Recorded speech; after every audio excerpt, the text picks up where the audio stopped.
Una misteriosa tumba romana descubierta en Londres. Una interpretación nueva de una reliquia antigua.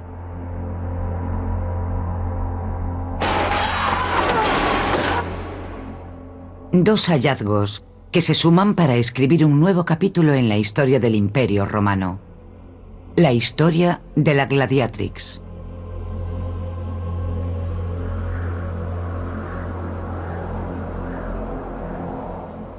Londres romano, finales del siglo I después de Cristo. Una ciudad atestada con 20.000 personas que vivían bajo el puño de hierro del dominio romano. En el corazón de la ciudad estaba el anfiteatro, un crisol de todos los credos y culturas del Imperio Romano, donde se daban cita todos los estratos de la sociedad, desde esclavos a senadores. Era la sede de un espectáculo violento diseñado para entretener a las legiones y satisfacer a las masas, el hogar de los gladiadores.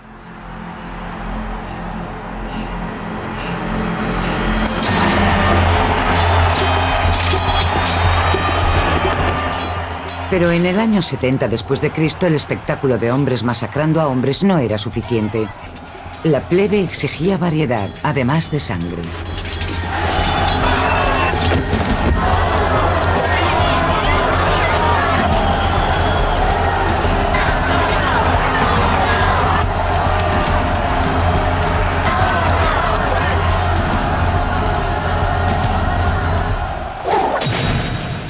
Gladiatrix.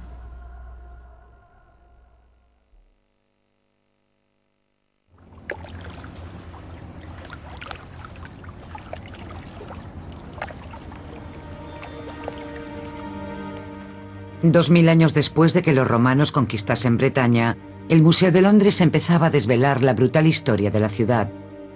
En 1996, una excavación en la calle Grey Dover, Southwark, desenterró una tumba misteriosa. Este lugar hoy alberga a estudiantes directamente sobre esta entrada al pasado romano de Londres. Presuntamente va hasta el final de aquel edificio rojo. Todo eso formaba parte de la excavación. ¿Dónde estaba la tumba en sí? La tumba estaba en esta zona de aquí. Justo bajo el edificio. Bajo los muros rojos. En el yacimiento de la calle Grey Dover se desenterraron unas 30 tumbas romanas. Pero los arqueólogos centraron su atención en una. La tumba estaba llena de objetos que sugerían riqueza y estatus, pero era evidente que no se trataba de los huesos de un ciudadano rico corriente.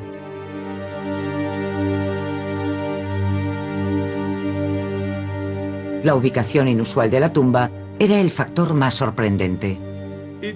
Por las cosas que descubrimos de la excavación ya al principio, nos pareció que la tumba estaba en un contexto bastante diferente al de otras tumbas de la zona. En especial porque estaba aislada, sola. Y constatamos que, aunque la tumba de la calle Dover es hasta cierto punto periférica, formaba parte del complejo del cementerio. Era una de las tumbas romanas más lujosas que se había encontrado hasta entonces, pero se encontraba entre las de los pobres. La excavación nos mostró que había un cementerio amurallado con un posible mausoleo, pero esta tumba estaba más lejos, fuera de esa zona. Pues bien, si tenemos a una persona rica e influyente que pertenece a la sociedad romana, esperas que esté enterrada en un cementerio amurallado, tal vez con su propio mausoleo.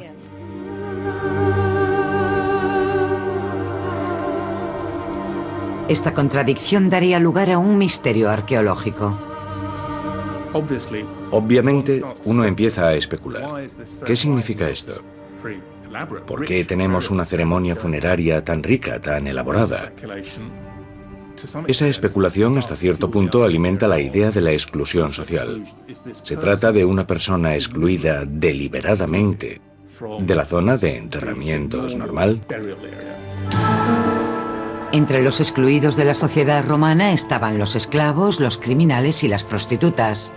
Estaba prohibido enterrarlos en un cementerio romano, y ninguno habría disfrutado de una ceremonia fúnebre.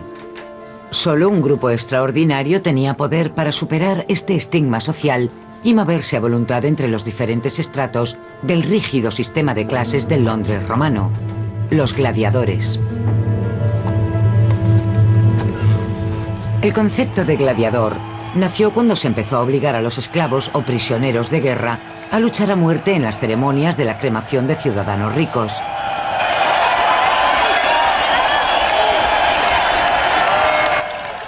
Pero un gladiador podía alcanzar la nobleza demostrando valor al enfrentarse a la muerte. Entonces se le juzgaba digno de guiar a un aristócrata muerto a través del inframundo, y la entrada de ese inframundo era el anfiteatro.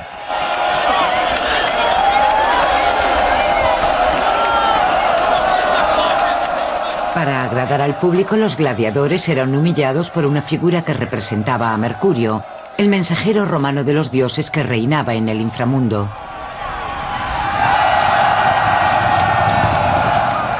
Tras un combate, Mercurio convertía en un espectáculo la eliminación de los heridos de muerte. Este papel a veces era interpretado por Anubis, el dios egipcio del juicio final con cabeza de chacal y guardián del inframundo. Es significativo que se encontrasen 3 lámparas que representan a Anubis y una que representa a un gladiador caído en la tumba de la calle Grey Dover. Es la primera prueba concreta que relaciona directamente a su ocupante con el mundo de los gladiadores. Teníamos 8 lámparas que no se habían usado. 4 no estaban decoradas, pero las otras 4 representaban escenas que nos hicieron pensar que tal vez habían sido elegidas por su simbolismo y no como meras lámparas. Tenemos una lámpara que muestra a un gladiador caído, a alguien que ha caído en combate y que tiene la mano medio alzada como para protegerse.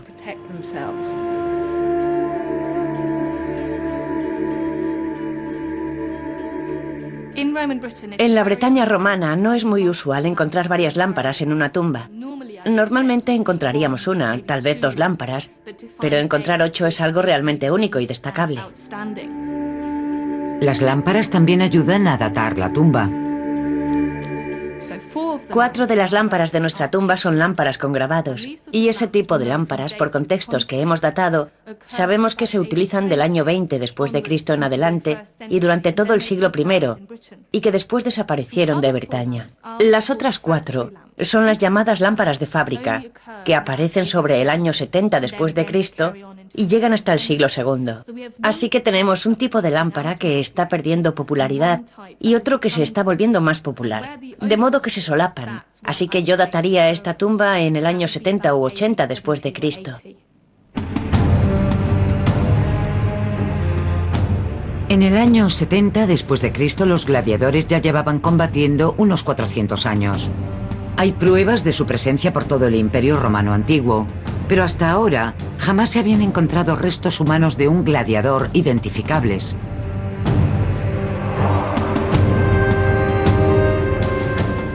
Cuando se examinaron los fragmentos de huesos rotos encontrados en Grey Dover, no hubo duda de que eran humanos, pero la revelación más sorprendente estaba por llegar. El trozo más grande era de la pelvis, el hueso que identifica el sexo, y si era de un gladiador tenía que ser de una mujer. Una gladiatrix. La mayoría de la gente siempre ha pensado que los gladiadores son básicamente hombres grandes, voluminosos. Charlton Heston y otros por el estilo que salían a la arena. Por eso la idea de que podría haber sido una mujer para mucha gente fue una sorpresa. La gente empezó a preguntarse qué teníamos allí. ¿Es posible que tuviésemos una mujer gladiadora? Y todo el mundo contestó, no, no puede ser, no me lo creo. Pero al analizar los hechos pensamos que era posible estar ante algo extraordinario. El crucial hueso pélvico que confirmó el sexo del difunto fue archivado, pero ha desaparecido. Afortunadamente, algunos de los huesos estaban expuestos al público y han sido devueltos sanos y salvos al servicio arqueológico del museo. La identificación la realizó el osteoarqueólogo Bill White, que se unió a la especialista en restos humanos Jackie McKinley, quien opina que el desgaste de los huesos podría permitir hacer un cálculo aproximado de la edad de la mujer. O sea que sabemos que era una mujer. Sí. Aquí tenemos trozos de cráneo. Esto es un hueso del pie. ¿Sí? Parece que es el dedo gordo del pie izquierdo, ¿verdad? Y esto es una vértebra cervical. Son relativamente pequeñas, ¿verdad? Sí, han encogido mucho. Son bastante pequeños. Bueno, no sé, incluso para unos huesos cremados son relativamente pequeños.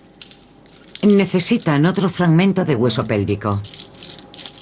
Lo que necesitamos encontrar es un fragmento del ilíaco. Ahí está. Es un trozo muy pequeño. Lo sé, pero es un fragmento de la cresta ilíaca fusionada. Hablamos de esta parte, pero mientras esta zona no está fusionada, esta sí lo está, lo que sugiere que nuestro individuo tiene probablemente más de 30 años, dado que la fusión de la cresta se produce entre los 25 y los 30 años. Bien. Sí, no hay señales de enfermedad degenerativa, ni en las articulaciones ni en la columna. Sí, así que tenemos a una mujer por la pelvis, por el tamaño general del hueso, la robustez y que probablemente tenía unos 30 y tantos años. Yo diría que sí. Más o menos.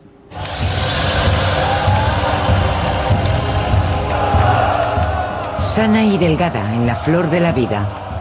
¿Es posible que los restos de la mujer de la calle Great Dover sean los primeros restos encontrados de un gladiador?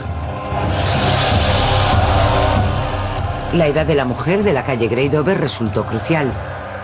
En el momento de su descubrimiento, un segundo equipo de arqueólogos del Museo de Londres se acercaba al final de una excavación diferente cerca de su tumba. Encontraron un anfiteatro romano. Parece que la mujer de la calle Great Dover podría haber estado en la flor de la vida justo unos años después de que el anfiteatro de Londres abriese sus puertas por primera vez. Pero ¿podrían los arqueólogos del Museo de Londres relacionarla directamente con la sangrienta arena? En el año 70 después de Cristo, el Imperio Romano se extendía por Europa y África. Los combates de gladiadores eran un espectáculo habitual en Roma y las legiones lo habían llevado a Londres. Los romanos pusieron la ciudad en el mapa y escribieron su nombre con la sangre de los gladiadores.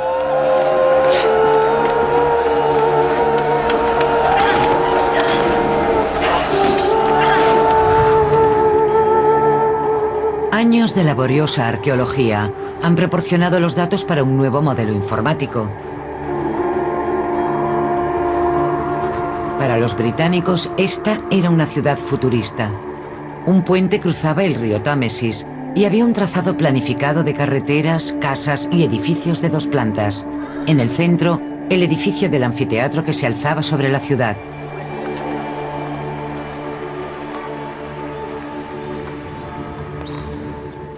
Nueve años antes, el Museo de Londres había encontrado la tumba de la calle Great Dover y había desenterrado el anfiteatro 1,5 kilómetros al norte, en un lugar destinado a una nueva galería de arte. En el barrio londinense de Guildhall Yard, un círculo de pizarras negras marca la circunferencia del lugar de exterminio descubierto a 6 metros de profundidad. Nick Bateman dirigió el equipo arqueológico y ahora regresa al yacimiento, donde seguramente miles de personas murieron con los vítores de la ciudad en sus oídos. Vaya, menudo cambio. Esta es la primera vez en 5 años que bajo aquí. Por supuesto, ahora estamos bajo Londres. No sé, a unos 6 metros de profundidad. En el sótano de la nueva galería de arte. Este es el nivel romano original, la planta baja del anfiteatro.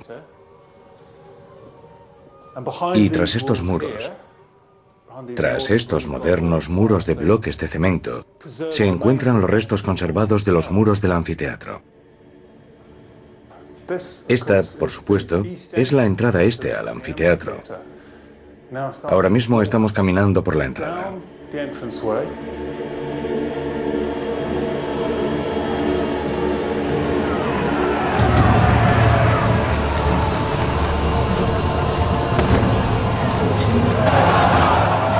$6.000 personas habrían abarrotado el anfiteatro antiguo, 1/3 de la población.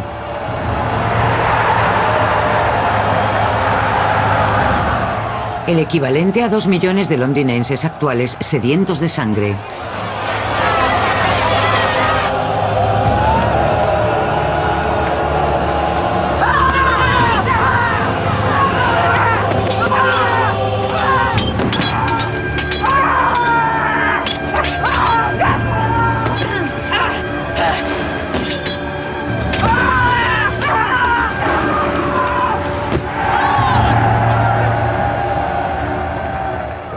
El anfiteatro data del año 70 después de Cristo. Lo sabemos porque hemos encontrado varios trozos de madera, no uno solo. Y gracias a la datación de los árboles, la dendrocronología, hemos establecido una fecha muy precisa, primavera del año 70 después de Cristo, para la tala de esos árboles. Así que, poco después de eso, se construyó el primer anfiteatro. En el año 70 después de Cristo, la mujer encontrada en la calle Grey Dover estaba en la flor de la vida, y el contenido de su tumba proporcionaría pruebas concluyentes de que era una gladiatrix.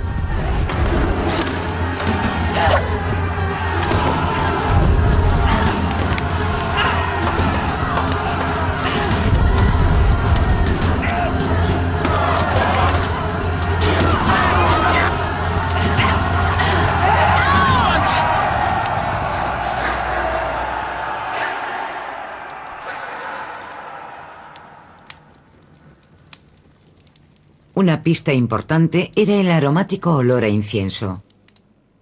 La tumba estaba cubierta de incienso, junto al que se encontraron los quemadores decorativos de cerámica para su uso. Siguiendo las pistas, los arqueólogos encontraron el rastro que les llevó directamente de vuelta al anfiteatro. El incienso procedía de la piña del pino piñonero, un árbol originario del Mediterráneo. En el siglo I, los arqueólogos creen que en toda Bretaña este árbol solo crecía en un lugar, justo en los exteriores del anfiteatro de Londres. ¿Dónde se encontró este pino piñonero? Se encontró allí, a unos 20 metros del muro del anfiteatro.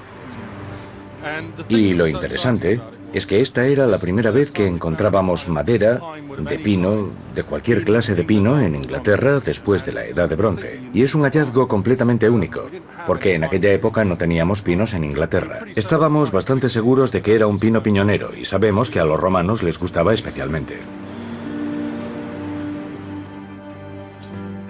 Los romanos plantaban pinos piñoneros alrededor de sus anfiteatros. Las ramas ofrecían sombra al público y las piñas se quemaban a modo de incienso para disimular el olor a sangre y muerte. El anfiteatro de Londres no era diferente, y cuando se encontró pino piñonero, también en la tumba de la calle Grey Dover, se convirtió en el eslabón directo que unía a la mujer de la tumba con los juegos de los gladiadores. Lo interesante es que sabemos que el pino piñonero se usaba habitualmente como incienso. Y sabemos también que todo lo que ocurría en el anfiteatro estaba muy ritualizado. Había una serie muy compleja de rituales preparatorios y de conclusión. Y es casi seguro que la quema de ese incienso era una parte esencial de ello.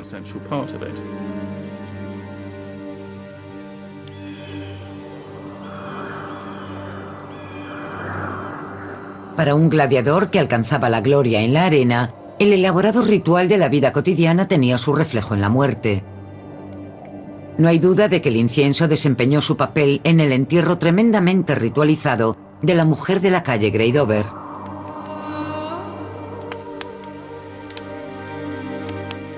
Pero un historiador cree que puede interpretarse de forma diferente. Las lámparas pintadas, los quemadores de incienso y las características piñas pueden apuntar hacia su religión. Cuando oí hablar de los descubrimientos de la calle Dover, estaba convencido de que teníamos una tumba de una devota de Isis, encontrada en un yacimiento de Southwark, que no está muy lejos de donde creemos que había un templo de Isis. Incluso tenemos una vasija con una inscripción que pone Londini Afarnum Isidis. Se trata de una prueba más de la existencia de este exótico y yo diría que muy hermoso culto en la capital. La inscripción en Londres, en el templo de Isis, alude a la diosa egipcia de la fertilidad. Su guía a través del inframundo era Anubis, el dios con cabeza de chacal cuya imagen adornaba 3 lámparas halladas en la tumba. Antes de este hallazgo, solo se habían encontrado otras 2 lámparas de Anubis en toda Bretaña. También hay 8 quemadores de incienso, así que a mí me parece que esta tumba pretendía tener una luz intensa y unos aromas purificadores propios de los ritos funerarios. Yo creo que señalaría a una persona que tiene creencias diferentes a la mayoría de la población. Tal vez creencias orientales, posiblemente. Porque la misma combinación de objetos, lámparas, quemadores de incienso y piñas quemadas, también se encuentran en numerosos templos consagrados a deidades orientales.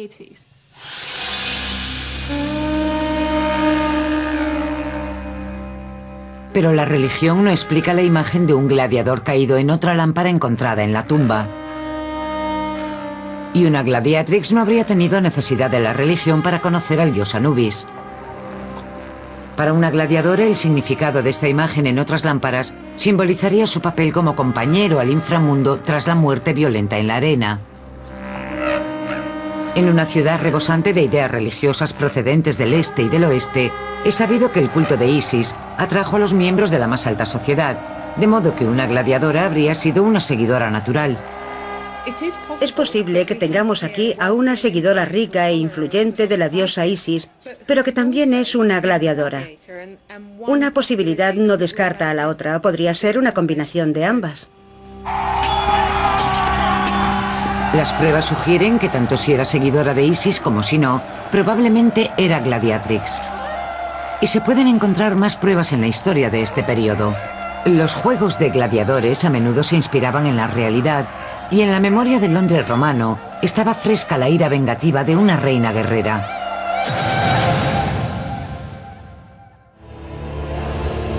Apenas 10 años antes, la reina guerrera británica, Boadicea o Boudica, había convertido este asentamiento del imperio en una ruina humeante. Simon James cree que Boudica enseñó a los romanos una lección que estos nunca olvidarían.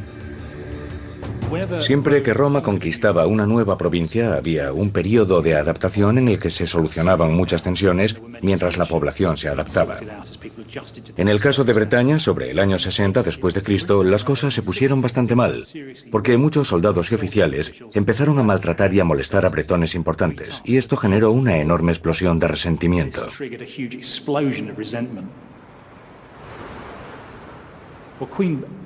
La reina Boudica, que había sido azotada y cuyas hijas habían sido violadas por los soldados romanos, lideró un enorme ejército de aristócratas y también de gente corriente, más de 100.000 personas, en una gran campaña de venganza y destrucción, que concluyó con la destrucción total de varias ciudades romanas nuevas de Bretaña, incluida la propia Londres. Rápidamente, los romanos recuperaron el control. En apenas unos meses habían recuperado la ciudad. En cuestión de años, el puerto volvía a estar en funcionamiento. Se produjo un desarrollo de edificios públicos y propiedades privadas, y se construyeron nuevos edificios institucionales. En apenas 10 años, Londinium había sido reconstruida y el control era la principal prioridad. El nuevo anfiteatro era el elemento central que proporcionaba diversión a una presencia militar que había aumentado. Con el recuerdo de Boudica planeando sobre la ciudad, era el momento ideal para que surgiese una gladiadora fuerte, capaz de obtener la gloria a través del combate.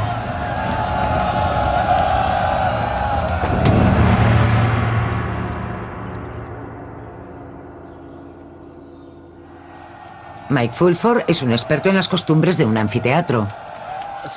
Un gladiador de éxito sumaba sumas considerables y se retiraba rico, lo que le permitía disfrutar de una propiedad propia y asegurar el futuro de su familia. En ese sentido se ganaba un lugar en la sociedad.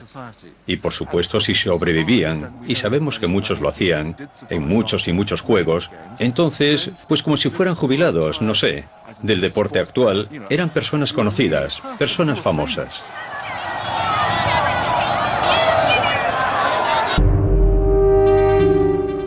Subir en el escalafón de la sociedad romana era ascender a la cumbre del mundo. El imperio extendía sus tentáculos por todo el planeta, atrayendo riqueza y poder hacia Roma, junto con nuevas ideas.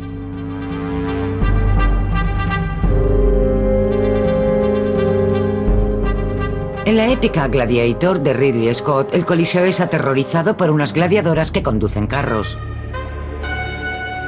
En la vida real, ¿se inspiró esta atracción letal en algo que los romanos vieron en Bretaña? La asesora histórica de la película fue la profesora de Harvard y estudiosa clásica Kathleen Coleman.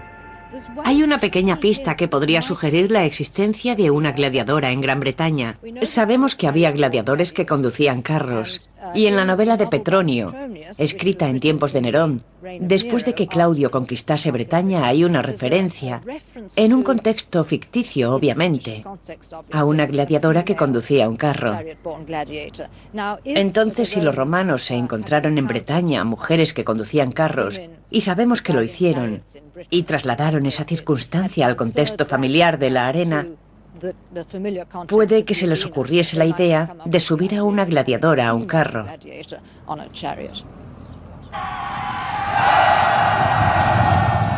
Los romanos a menudo basaban sus juegos de gladiadores en la realidad, y sus experiencias en Bretaña podrían haber llevado a las mujeres al anfiteatro. Desde el año 59 después de Cristo, los documentos históricos hablan de mujeres que mataban a animales y luchaban en el ring.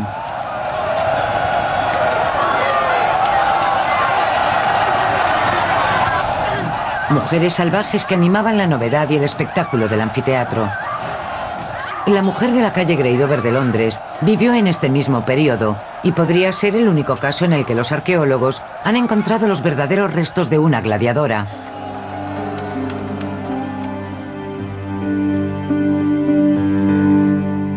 El siempre activo volcán Vesubio monta guardia sobre otros restos humanos muy prometedores.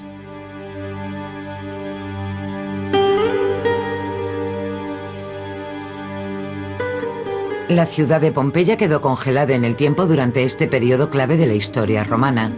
La engulló una erupción repentina del Vesubio en agosto del año 79 después de Cristo.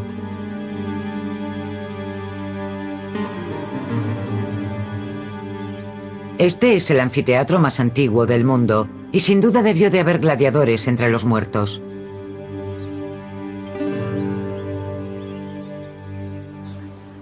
Hay pruebas de que aquí murieron mujeres aproximadamente en la misma época que la mujer de la calle Grey Dover murió en Londres.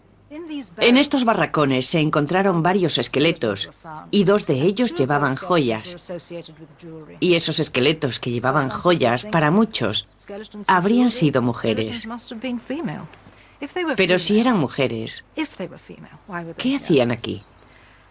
¿Hablamos de concubinas de gladiadores? ¿De un acuerdo con un burdel local? ¿Hablamos de mujeres que solo intentaban escapar de la erupción y que se llevaron su riqueza mundana con ellas? Puede haber otra explicación.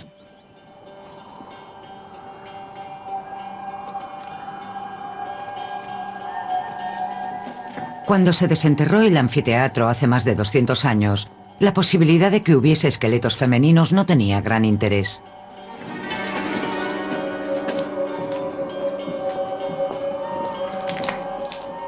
Bajo las calles de la ciudad había acumuladas enormes cantidades de huesos. Si hoy se encontrasen y se pudiesen examinar los huesos de una mujer, tal vez podrían revelar las heridas de una vida de combate en la arena.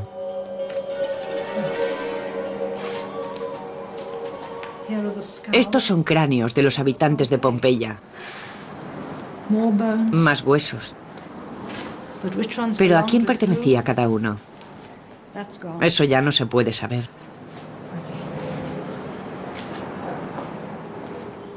Y no hay forma de recomponerlos. Estos no son esqueletos completos. Si quisiéramos determinar el sexo de las personas encontradas en los barracones con las joyas de oro, no podríamos recomponer el esqueleto de esa persona con todo este montón de huesos. Pompeya es un callejón sin salida. Kathleen Coleman dirige su atención hacia un relieve en piedra del Museo Británico. Pruebas sólidas de mujeres luchadoras que sugieren una conexión entre la gladiatrix y el antiguo mito de las amazonas.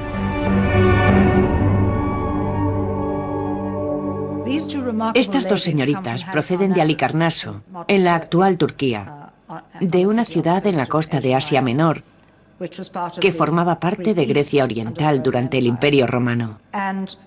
Y lo que vemos aquí son, efectivamente, 2 gladiadores en combate. El pecho demuestra que esta protagonista, evidentemente, es una mujer. Desgraciadamente, a la altura del pecho hay daños en la figura de la derecha. La inscripción de la parte inferior nos dice sin ningún género de dudas que ambas son mujeres, porque las llaman Amazona y Aquilia, forma femenina de Aquiles, nombre de uno de los grandes héroes griegos. Amazona, por supuesto, deriva de la palabra griega. La piedra sugiere claramente que se relacionaba a las gladiadoras con la leyenda amazónica de las mujeres luchadoras gigantes, que se remonta a más de 1000 años antes de Cristo. La mítica capital de las Amazonas estaba en lo que hoy es el norte de Turquía, territorio que los romanos conquistaron junto al resto de Asia Menor. Los romanos eran famosos por tomar los mitos de las naciones a las que derrotaban y trasladarlos a la arena. El mito de las amazonas guerreras todavía formaba parte de la cultura dominante cuando los romanos asumieron el control. ¿Es posible que lo que hoy es la moderna Turquía haya inspirado el nacimiento de la gladiatrix?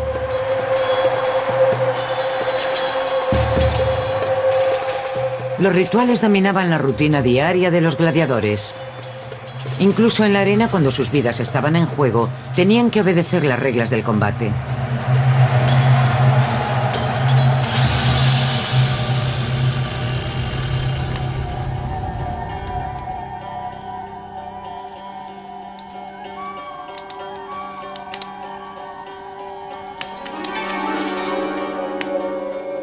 Los expertos creen que los mejores gladiadores apenas entraban en combate 2 o 3 veces al año y que pasaban el resto del tiempo en los ludos o escuelas de entrenamiento.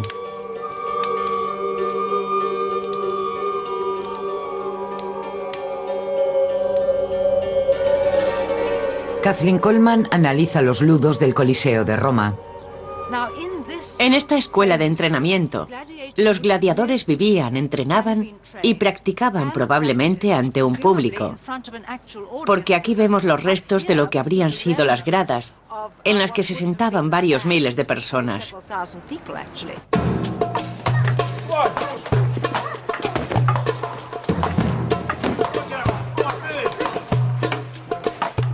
Es sabido que los gladiadores entrenaban con espadas de madera, un método que sería adoptado posteriormente por los soldados romanos.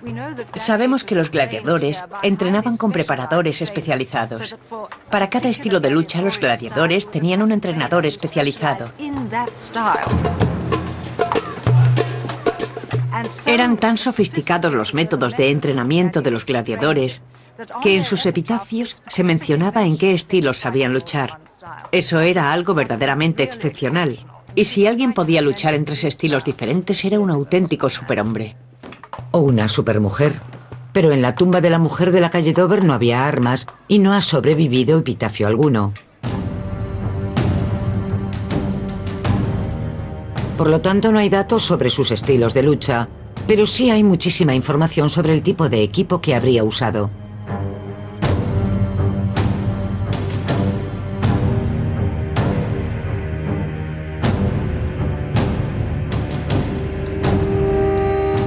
Armas y armaduras revelan las técnicas de combate cuando lo interpreta un experto como Peter Connolly.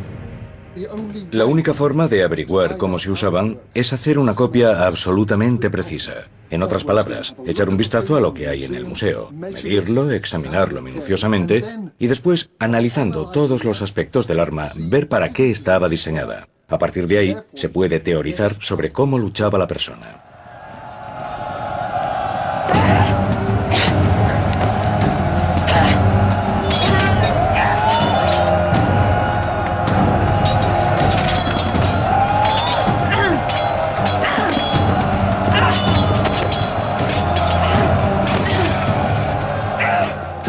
Tomemos, por ejemplo, los cascos del secutor. Están diseñados específicamente para determinados propósitos. Si miramos normalmente y miramos al frente y podemos mover los ojos, vemos en unos 150 grados y somos conscientes de cosas que ocurren ligeramente más lejos incluso. Con esto la visión se limita a 1/3. El límite son 50 grados. Los ojos no pueden ser atacados. El mínimo espacio que queda entre los 2 orificios para los ojos probablemente tenía mucho que ver con el tridente, para que el tridente no llegase a los ojos. El retiarius, por su parte, no llevaba casco, pero sí esta protección amplia para el hombro. Se colocaba sobre el hombro y su portador podía agachar la cabeza detrás si intentaban asestarle un golpe directamente a los ojos. Fíjense también en la curva. Si el golpe venía alto hacia el nivel de los ojos, se deslizaba hacia abajo, no hacia arriba, lo que lo alejaba de los ojos. Los ojos eran la parte más importante, porque si un gladiador se quedaba ciego, se acababa el combate. Y un buen luchador terminaba así su carrera, que podría haber durado años.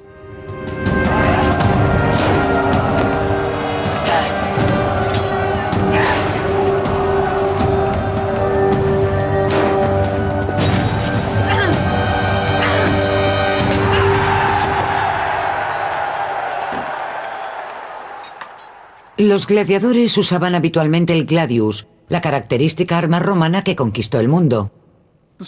La espada de la época, hablamos de finales del siglo I después de Cristo, es esta. Es la misma espada que usaban los legionarios. Es una espada de ataque y golpe seco. Una espada muy básica. Tiene una punta que puede causar daños suficientes como para matar a alguien. La posición para usarla, tanto para hombres como para mujeres, es la misma. Podemos verla en el relieve de Aquilia y Amazona. Se expone a la amenaza del oponente a la menor zona del cuerpo posible y se carga en una posición de ataque como esta. Lo que comenzó como combates de esclavos había evolucionado hacia un espectáculo tremendamente ritualizado que combinaba arte, teatro y deporte letal.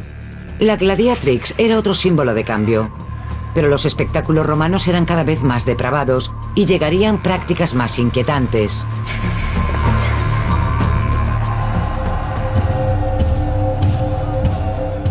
La primera mujer que entró en un anfiteatro como gladiadora probablemente lo hizo a modo de novedad.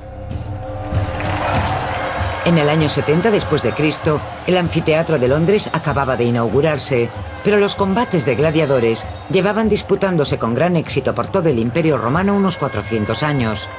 La hora de la gladiatrix había llegado. En la búsqueda de novedades para satisfacer al público, los organizadores ya habían añadido peleas de animales a los combates entre hombres. La variedad estaba a la orden del día. El espectáculo era cada vez mayor. Siempre intentaban montar un número más emocionante que el anterior. Tenemos fuentes que describen que cientos de animales salvajes de África, de Siria, de todas partes del imperio, llegaban a Bretaña, por ejemplo, y se utilizaban en diferentes combinaciones. Digamos que había un experimento constante en marcha y que siempre querían mejorar, porque obviamente la gente recordaba cómo habían sido los últimos juegos y quería algo novedoso. Según los documentos, los asientos ya estaban ocupados a media mañana, y tanto ciudadanos libres como esclavos se apiñaban en las gradas para contemplar el espectáculo.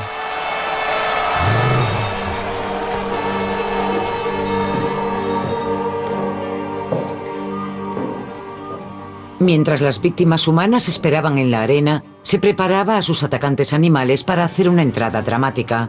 Había una compleja red de maquinaria y trampillas ocultas bajo los anfiteatros, como este en Treveris, en Alemania. Como siempre, la muerte llegaba desde abajo, desde el inframundo. Esta es la zona subterránea del anfiteatro de Treveris. Cumple las mismas funciones que la zona subterránea del Coliseo de Roma. En medio de esta sala tenemos una zanja grande, y en ella hemos descubierto maquinaria escénica que se usaba para subir a los animales a la superficie, o tal vez para retirar a los animales muertos, o incluso a los gladiadores muertos de la superficie. En la época romana, durante los Juegos, seguro que había una atmósfera impresionante aquí abajo. Estaba oscuro, había humedad y la gente estaba muy ocupada organizando actividades mortales. Por las inscripciones romanas y las fuentes literarias romanas, sabemos que para algunos este también era un lugar de martirio.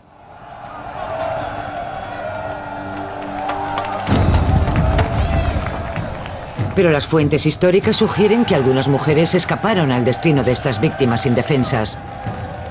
En el siglo I después de Cristo, el emperador Domiciano hacía luchar a las mujeres al anochecer, a la luz de las antorchas. Dado que la emoción especial del combate a muerte normalmente se guardaba para el final en el programa de los anfiteatros, parece que estas mujeres asumían un papel más poderoso. Las gladiadoras se habían convertido en la principal atracción. La visión académica de la gladiatrix como espectáculo secundario de carácter sexual está a punto de desmoronarse. Kathleen Coleman señala una pista que apunta al relieve en piedra del Halicarnaso del Museo Británico. Varios detalles nos demuestran que estamos ante algo real, ante gladiadoras entrenadas de forma formal. Uno es que llevan puesto el equipo habitual de los gladiadores y que adoptan la postura habitual de combate. No hay nada burlesco en su atuendo y tampoco hay nada frágil en su postura.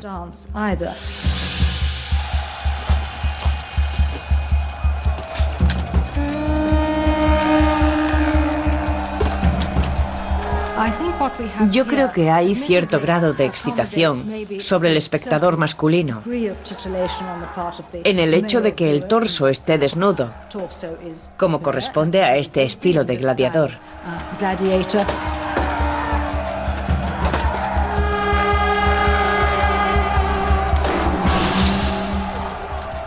Una nueva interpretación del aspecto más desconcertante del relieve pone en duda la teoría según la cual estas mujeres eran un simple espectáculo novedoso.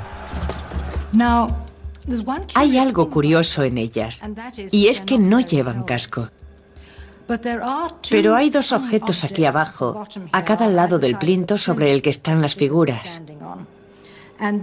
Estos objetos redondos, en algún momento, fueron interpretados como cabezas de espectadores, aunque es un lugar bastante extraño para que se sitúen los espectadores con respecto a las luchadoras. Y yo creo que lo que tenemos aquí son cascos. Estos son presumiblemente los cascos que llevaban puestos estas dos mujeres y que se han quitado. La pregunta es ¿por qué?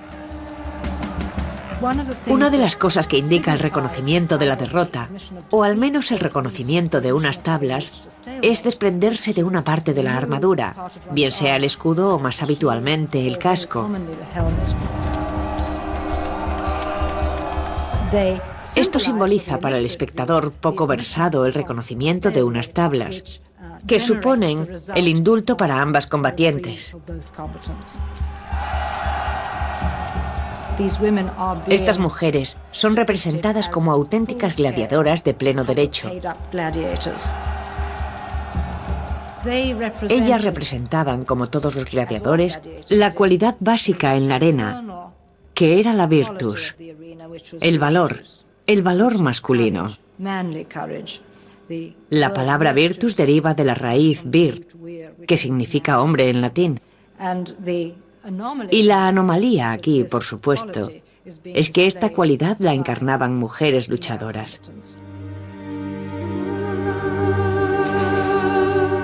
Esto explicaría por qué la lujosa tumba de la mujer de la calle Dover estaba apartada del resto. Gracias a su demostración de coraje en la arena habría obtenido riqueza y estatus, pero nunca habría sido aceptada realmente.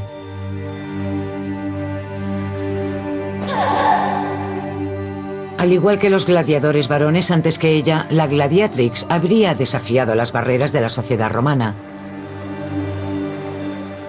Según la ley romana, las mujeres estaban claramente encasilladas, ya fuesen esclavas, libres o ciudadanas de alta cuna. En la arena, las localidades se ocupaban según el estatus. Las más importantes eran las de delante. Las mujeres se sentaban hacia atrás en los asientos inferiores. Los hombres romanos esperaban que las mujeres fuesen castas y morales, las guardianas del hogar, y que se ocupasen de las tareas domésticas y de los hijos. Eran las virtudes encarnadas por las vírgenes vestales, 6 sacerdotisas incorruptibles, que eran las únicas mujeres a las que se les permitía sentarse cerca de la acción. Una mujer físicamente poderosa como la gladiatrix podría ser una emoción incómoda para los hombres romanos. Una gladiadora es una idea tremendamente paradójica para los romanos. El espectáculo de una mujer atlética, segura, blandiendo una espada, Supongo que habría sido emocionante a diferentes niveles para un espectador varón romano. En cierto sentido, una figura de ese tipo encarna tal vez los peores temores de un varón romano nervioso. ¿Es esto realmente lo que se oculta en cada mujer romana aparentemente recatada? ¿Una gladiadora esperando para salir?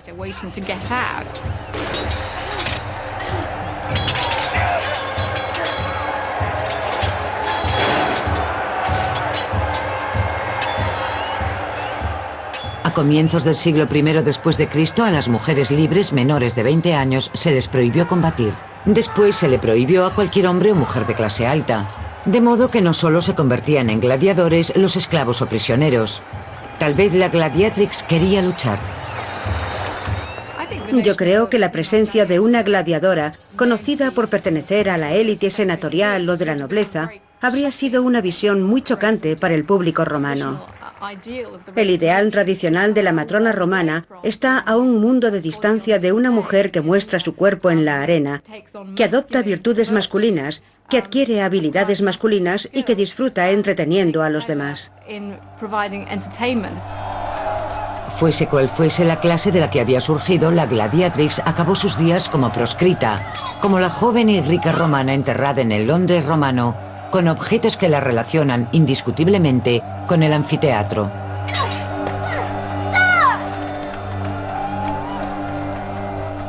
La tumba de la calle Grey Dover está cubierta de incienso procedente de piñas de pino piñonero. Los arqueólogos creen que en el siglo I este árbol crecía en un único lugar en toda Gran Bretaña, en el exterior del anfiteatro de Londres. Esta tumba plagada de riquezas contiene instantáneas de la vida de un gladiador.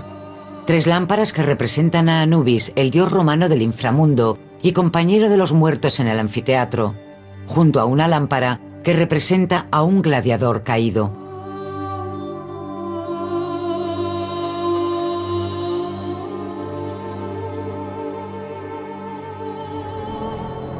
La ubicación de su tumba, el primer hecho que llamó la atención de los arqueólogos sobre su historia, revela a una mujer que se salió de los límites normales de la sociedad.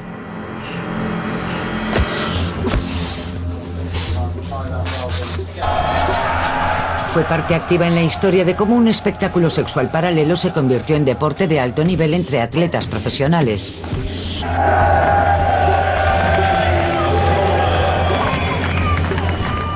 Y esa imagen es tan inquietante hoy como lo era hace 20 siglos. La imagen emocionante y ambigua de una mujer que lucha.